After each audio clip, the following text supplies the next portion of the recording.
જય માં સોનલ, જય માતાજી અને જય શ્રી રામ। કેમ છો બધા મિત્રો? મજામાં જઈશું। આજે પાછું મનથી મિની વ્લોગ બનાવવાનો, તો આપણે મિની વ્લોગ બનાવી નાખવાનો। આપણે જવાનું છે ગામમાં જઈએ પહેલાં માતાજીના દર્શન કરી લઈએ અને પછી જઈએ ગામમાં। તમે કરી લ્યો ને હું કરી લઉં। બહાર નીકળ્યા ભેગો જોયું હતો તો તડકામાં આપણે નયા ધોયા વગરના નીકળી ગયા। આપણે બહાર જોયું તો છોકરા પતંગ ઉડાડતા હતા, ખીહર આવે ને એટલે મિત્રો આપણે ધીરે ધીરે નીકળી ગયા ને પહોંચી ગયા વીમાટ આગળ। વીમાટેથી સીધા રોડ ઉપર ચડી ગયા। રોડ ઉપર ચડ્યા ભેગું કોઈ નંબર અમે બે જ પછી આપણે આઈમાં પીધી ચા પાણી ફાંકી ખાઈને આપણે સીધા પહોંચી ગયા હરીશ ચોકી આગળ। હરીશ ચોકી એકાદ તો ઘૂમરો માર્યો ને પછી આપણે પહોંચી ગયા એસટી આગળ। એસટી આગળ પહોંચી ગયા તો આપણે જવાનું થયું ચોપાટી જવાનું મન, તો આપણે ચોપાટી બાજુ નીકળી ગયા ને આ જોયું તો કબૂતરનું આખું ખાનદાન હતું, અહીં ઉભાઈ ન મારે।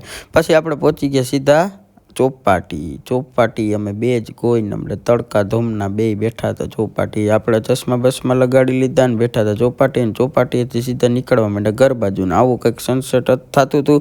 એટલે આપણે ક્લિપ ઉતારી નાખીને આ બધા જો રખડતા ને રાત થઈ ગઈ હતી ને આપણે બેઠકે પહોંચી ગયા વાછરા મંદિરે। વાછરા દાદાના મંદિરેથી આપણે સીધા નીકળી ગયા પાછા ચોપાટી, ખાધી ધાણીવાળા આગળ બેસીને આપણે પાછા ઘર બાજુ નીકળવા માંડ્યા। વિડીયો ગમે તો લાઈક સબસ્ક્રાઈબ કરી નાખજો। જય માતા।